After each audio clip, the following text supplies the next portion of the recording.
Bienvenue sur TIV Info. N'oubliez pas de vous abonner et activer la cloche de notification. maa ngi tudd Abdoulaye Wade Diakhaté dëkk ci village bu Ndiakhaté Ndiassane commune u Cherif Lo di membre ATCC ànd taxawu commune u Cherif Lo. waaw tey dañoo daje fii ndax dañuy jéebaane Ousmane Sarr taxawaayam bu ñaaw ak yorin wu bon wu mu yore sunu bokk moomeel. bërki démb rek dem nañu caawun séeréer dénoncé ak population yi suuf si muy jël di ko caxatee te tegu ko ci benn yoon amul benn règle wala procédure boo xamante si ni Ousmane Sarr respecté na ko. biñ jógee ci loolu ñu dem ci dëkk bu ñuy wax Cherif Penku foofu tamit boo demee 40 hectares la jël jox ko benn promoteur privé ci anam yoo xam ni dara jaaru ci yoon. ànd taxawu commune Cherif Lo ànd ak waa aar lu ñu moom bokk bu Tivaouane ñu demoon fa ak journaliste yi pour mën a xool lan moo xew dëgg-dëgg Ousmane Sarr ak ñoñam yebal fa ay nit ñu dikk jël ay sémmiñ di saaga nit ñi dal ci sunu kaw ñu ànd ak sunu teeyu bakkan te xam ne ñun xeex bi ñuy mëne du violence waaye xalaat ak xam-xam ci lañ koy teg ñu jógee ca dikk ci Ndiakhaté Ndiassane chef de village u Ndiakhaté Ndiassane Cheikh Diakhaté ak doomam dal ci kaw sunu naataango Boubacar Gueye ci loo xam ne teguñu ko ci fenn ba pare xëy tey profito dem porter ko plainte ñu ngi leen di wax nag ni ñu ngi wax waa commune Cherif Lo yëpp ni leen waa Ousmane Sarr ak waa këram li ñu bëgg mooy xoqatal ñu dal ci sunu kaw indi violence def nañ ko Cherif Penku ñu bàyyi mu jàll. ñu def ko Ndiakhaté Ndiassane ñu bàyyi mu jàll une troisième fois du am bis bu ñu dalaatee ci sunu kaw bakkan mën na caa tëdd ci kaw loolu nag ñu ngi woo le commandant de Tivaouane et le commissaire de Tivaouane aussi le préfet et le sous-préfet même au-delà le ministre de l'intérieur et le président de la République Macky Sall ñu xam ni dootuñu nungu mukk kenn duñu xoqatal kilifa diine yi ñu ngi leen di woo xalifu Ndiassane ndax ñun ci Ndiassane la ñu bokk ñu ngi woo xalif de Tivaouane xalif général des Tidiane parce que ci Tivaouane la ñu bokk ñu xam ne am na seenu njaboot gu meer ak waa këram di jéem a xoqatal te dootuñu ko nangu. bu ëllëgee nag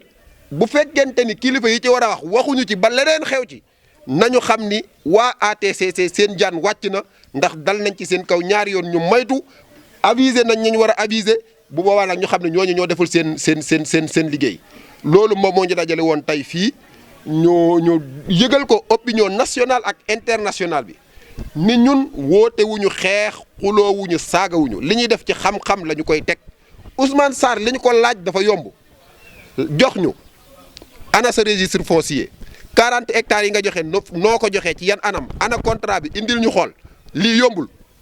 au lieu mu wuyu ñu ci débat ak ci xam-xam xalaat. léegi violence la bëgg a indi loolu daal dootuñu ko nangu mukk ñu koy yëgal waa opinion nationale ak internationale. ñi ñu jàppoon ndax waaw ñi ñu woowoon bàyyi nañ leen ndax audition la woon rek commandant moo leen woowoon dem nañu wuy ji waaye dañuy leeral ñu nit ni porté nañu plainte parce que nit ki du la tooñ ba pare nag wax dëgg yàlla ni da lay yóbbu ci yoon ñëpp la fi nekkal jarul ngay doon juriste pour xam le caractère général et impersonnel de la loi. La loi s'applique à tous sans les désigner nommément amul koo xamante si ni dañ koy beral loi bi kee ñu beral ko ñëpp benn loi bi moo leen tënk kon Ousmane Sarr wuy ji nañu mais moom it mook aw ñooñam dinañu wuy ji parce que porté nañ leen plainte waaw. nervi yi mu jël nervi yi moom loolu moom la ñuy wax dafa jël ay nit maanaam boo ko mënee ba pour mu leer rek ay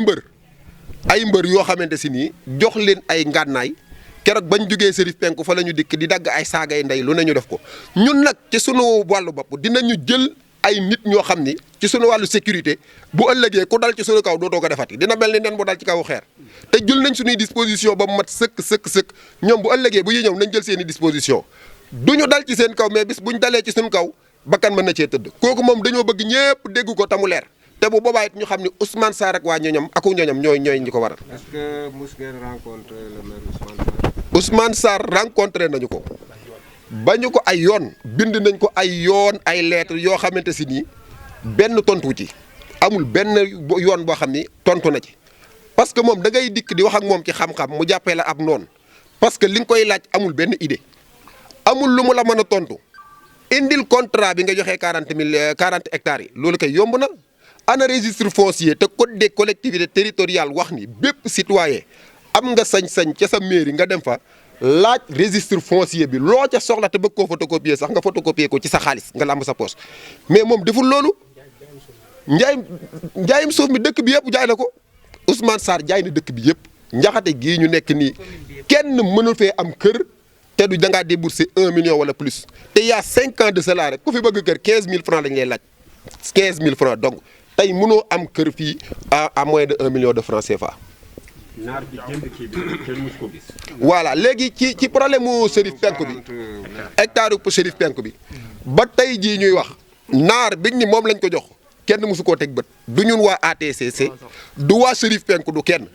est-ce que du Ousmane Sarr deful 40 hectares yooyu ci turam on sait jamais man jusqu'à preuve du contraire dama jàpp ni Ousmane Sarr ci turam la ko def. naar bu ñuul. kenn xamul lu mel xamuñu daa ñuul xamuñu daa xongo xamuñu daa xeereer ñetti atu yàlla ba pare li ñu wax population yi mooy ni dañ koy luye suuf si ba projet am jeexee day dem delloo leen seen suuf alors que c'est faux def nañ délibération ba jox leen ko ñoom tey ëllëg mën nañu wut ay papier jaayaat 40 hectares yooyu te population yi duñ ci mën dara ñuy préciser au passage que population yi Chérif Penku yi jugoon sax taxaw di xeex jàmmaarloog ñoom ñett ci ñoom wala ñeent ci ñoom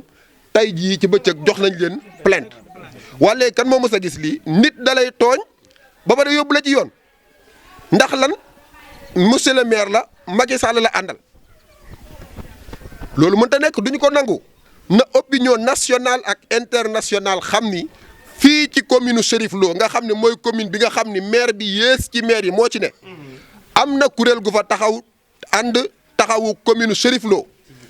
ñu ngi taxaw di défendre intérêt askan wi waaye maire ak ñooñam ñu ngi leen di bëgg a xoqatal parce que xam nañ ni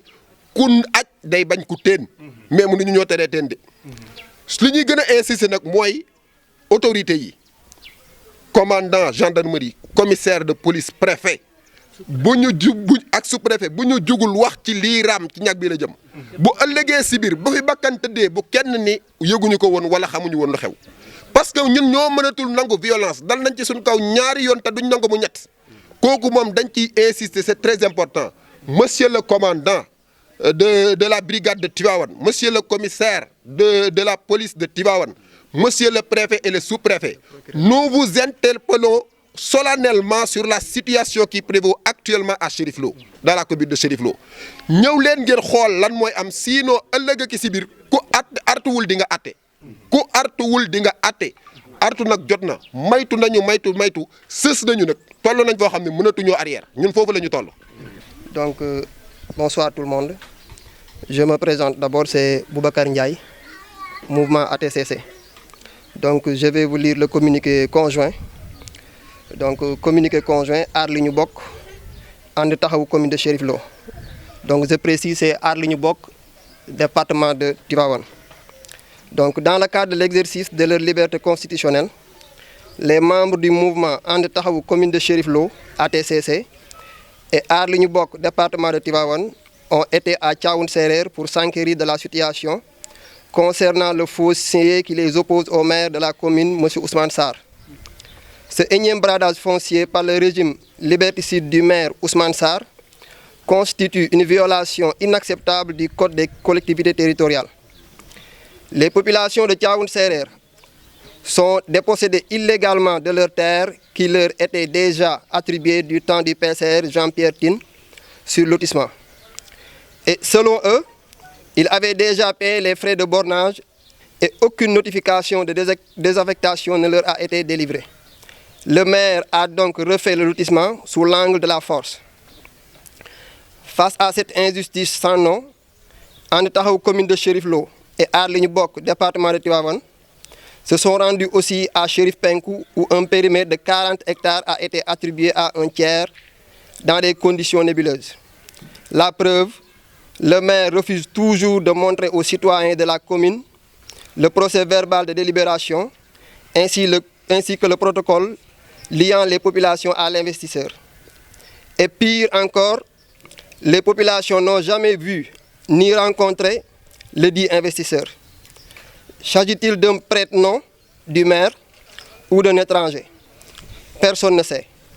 Encore là, une violation flagrante des règles élémentaires du Code des collectivités territoriales.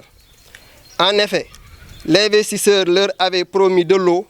de l'électricité, un poste de santé, une route goudronnée ainsi que des emplois pour les jeunes des villages concernés. Mais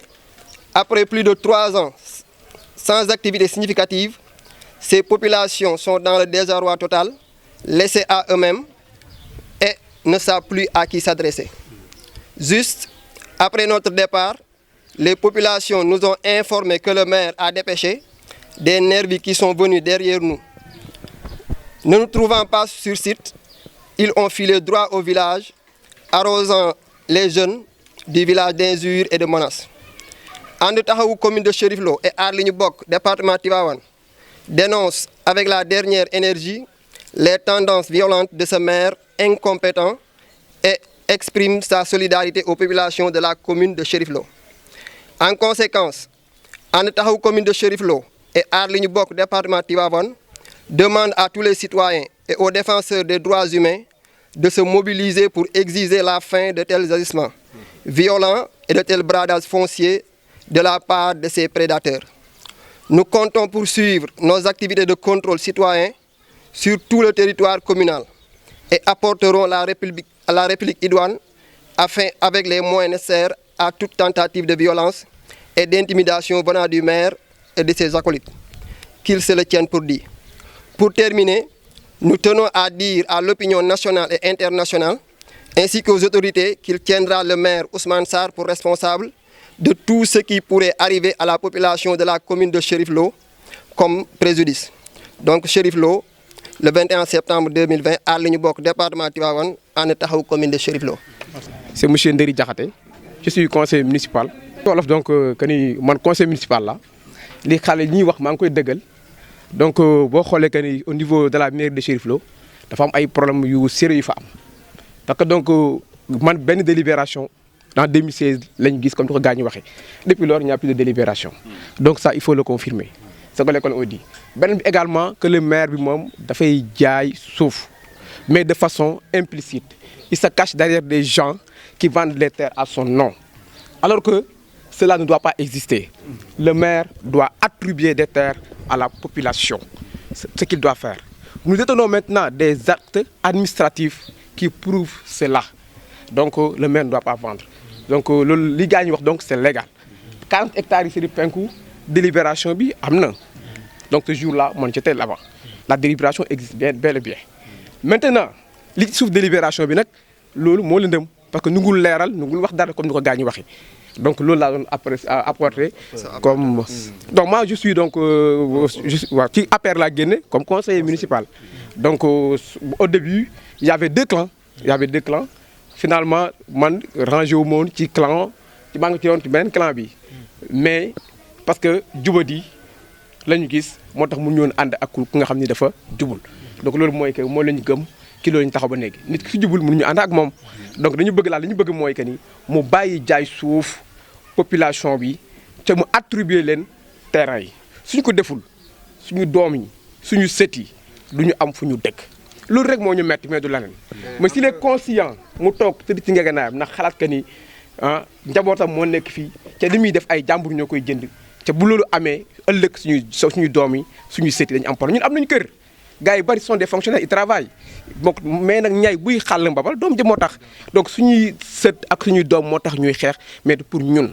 ñu koy ñaan que ni ak autorité ñu rappeler ko à la raison pour mu arrêter jaayam suuf mi def de façon implicite parce que maire warul joxe acte de vente xam na loolu moo tax mu laqatu ci ay ginnaaw nit ñu koy jaayal di ko verser